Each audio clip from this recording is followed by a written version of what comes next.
Every year, millions of people make the same mistake. They decide they need more discipline. They download the habit tracker, they write the morning routine, they set the 5 a.m. alarm, and for 3 days, sometimes even 2 weeks, it works. Then it doesn't. And the story they tell themselves afterward is always the same: I just don't have what it takes. But here's what neuroscience actually shows. The people who failed weren't weak. They were using the wrong operating system entirely. Discipline built on willpower is like running a modern application on 30-year-old hardware. It's not a character problem, it's a compatibility problem. And once you understand the architecture underneath, everything changes. Here is the uncomfortable truth that the self-help industry rarely leads with. Your brain was not designed for the life you're trying to build.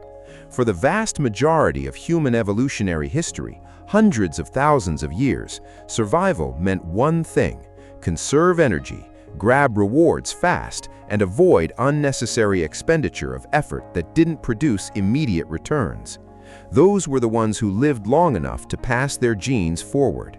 You are the descendants of the world's most successful energy conservers, which means the part of your brain governing motivation, effort, and decision-making is still running that ancient software. It hasn't received a firmware update in 50,000 years. When you sit down to study for an exam that's 3 weeks away, your brain performs a rapid cost-benefit calculation, effort now, reward later, and flags the whole enterprise as biologically suspicious. Meanwhile, your phone offers immediate, guaranteed, zero-effort dopamine in the form of a notification, a scroll, a video. From the brain's evolutionary perspective, that's not a distraction. That's the obviously correct choice. This is what neuroscientists call temporal discounting, the brain's tendency to dramatically undervalue future rewards compared to immediate ones. And it isn't a quirk, it isn't a weakness in certain people. It is a universal feature of human neurobiology that affects everyone equally, including the people who appear effortlessly disciplined from the outside. So what are those people actually doing differently? They're not fighting their brain, they've learned to route around it. And the mechanism they're using, whether they know it consciously or not, is one of the most well-supported findings in behavioral neuroscience. Understanding it won't just explain why your previous attempts failed. It will show you exactly where to apply pressure next time, and why that pressure needs to be directed outward, not inward.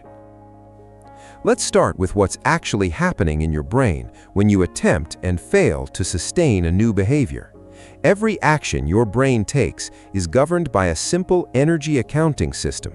Neuroscientists call it cognitive load, the total mental effort required to initiate and execute a behavior. Your brain is constantly running this calculation beneath conscious awareness, and its standing preference is clear: minimize expenditure wherever possible. The prefrontal cortex, the region responsible for long-term planning, goal setting, and impulse regulation, is extraordinarily energy-hungry. Sustained activation of the prefrontal cortex is metabolically expensive, and the brain, being an efficiency machine, will reliably offload any behavior it can, from conscious, deliberate control to automatic processing in the basal ganglia, the neurostructure that runs habitual behavior on low power. This is why a behavior you've done 10,000 times, tying your shoes, driving a familiar route, making coffee, requires almost no mental effort. The basal ganglia runs those programs automatically, freeing your prefrontal cortex for genuinely novel problems. The goal of every discipline strategy worth using is to move target behaviors from prefrontal cortex territory into basal ganglia territory as fast as possible. The moment a behavior becomes automatic, the willpower equation disappears entirely. You don't need motivation to brush your teeth, you just do it. But here's where most people's strategies fail.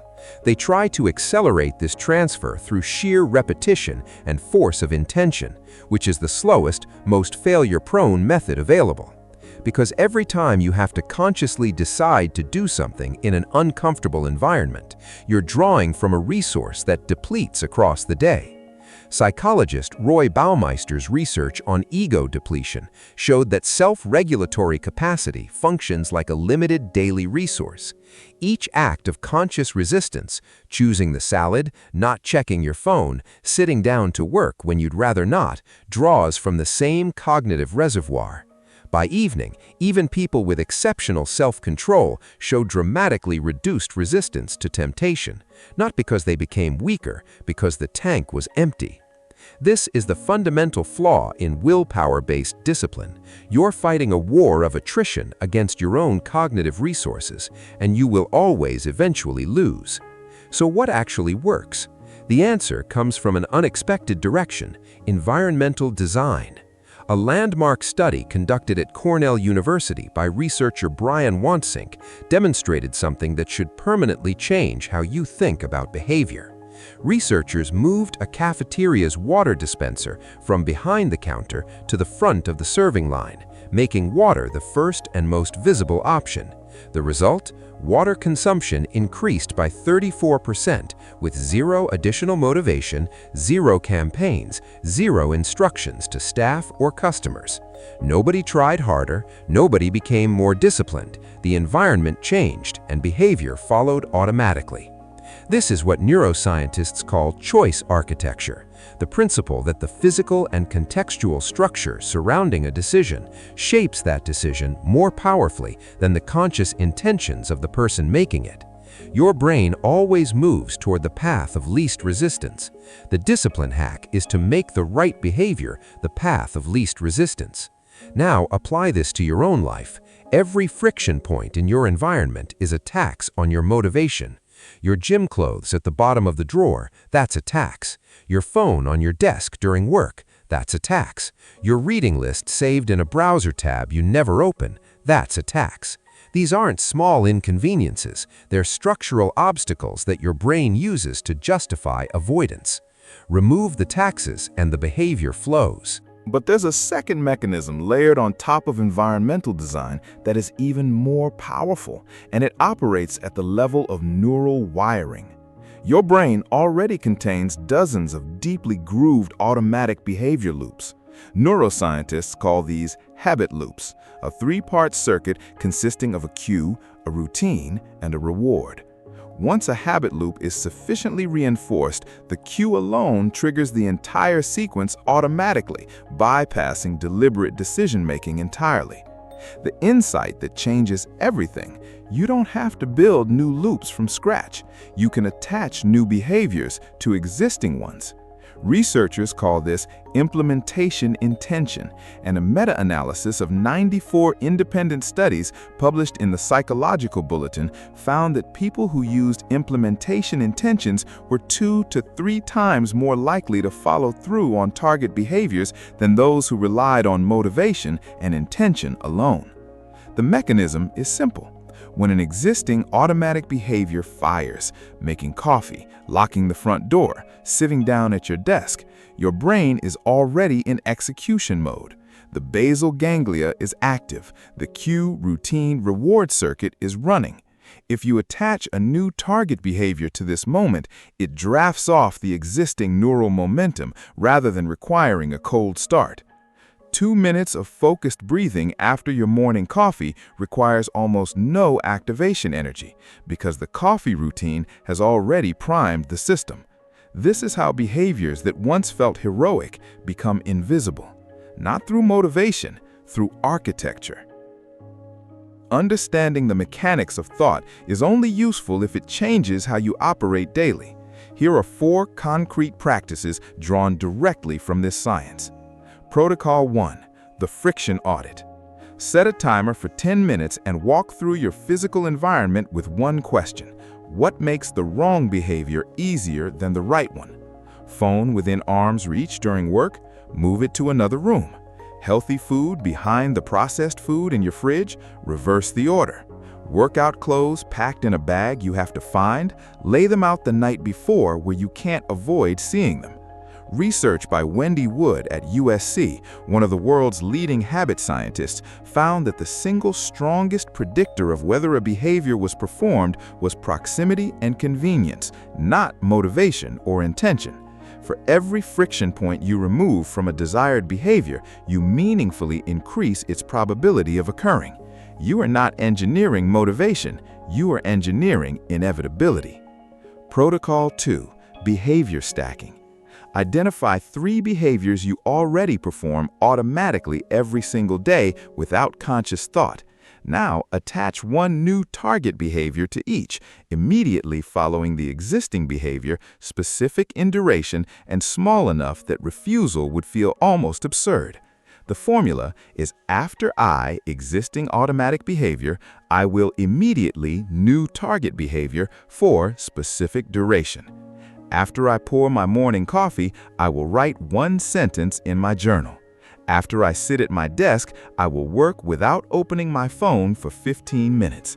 After I lock my front door, I will take 3 deep, deliberate breaths. Start so small it feels almost insulting.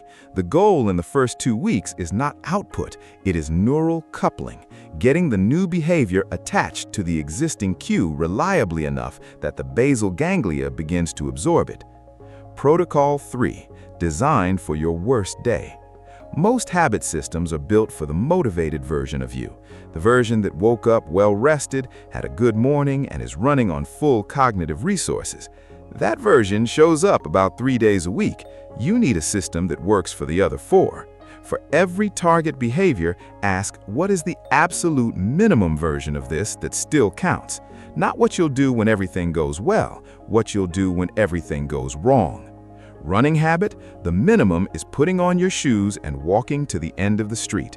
Writing habit, the minimum is opening the document and writing 1 sentence. Study habit, the minimum is reading 1 page. Neuroscientist Andrew Huberman's research on limbic friction, the resistance between intention and action, shows that activation cost of starting is almost always higher than the cost of continuing. Once the behavior begins, inertia takes over. Your only real job is to make starting so small it's impossible to argue with. Protocol 4. Identity anchoring. This is the deepest level of the mechanism and the one most habit systems miss entirely. Every behavior you perform is either consistent or inconsistent with an implicit story you carry about who you are. The brain has a powerful drive toward behavioral consistency with self-concept, a phenomenon psychologists call identity-based motivation. This means the most durable form of habit change isn't building a new routine, it's updating the story. Each time you complete even the minimum version of a target behavior, narrate it explicitly, not out loud necessarily, but internally. I'm someone who writes every day. I'm someone who moves my body. I'm someone who does the work even when they don't feel like it. This isn't affirmation culture, it's identity reinforcement through behavioral evidence. Every completed repetition is a data point your brain registers as proof of who you are. Accumulate enough data points and the identity updates. And once the identity updates, the behavior stops being a discipline problem. It becomes an expression of who you already believe to be. Here is what this all amounts to. Discipline, the kind that lasts, the kind that doesn't depend on how you felt when you woke up, is not a character trait. It is an engineering outcome. The people who seem effortlessly consistent haven't transcended human neurobiology. They haven't found a way to override 200,000 years of evolutionary programming through sheer force of will. They've done something far more practical. They've designed environments, sequences, and identity narratives that make the right behavior require less effort than the wrong one. Your brain will always follow the path of least resistance. That is not a bug. That is the most reliable feature you possess. The only question is whether the path of least resistance in your life currently leads towards what you want or away from it. You don't need more motivation. You don't need a stronger character. You don't need to wake up at 5 a.m. feeling inspired. You need a better designed system. And now you know exactly where to start.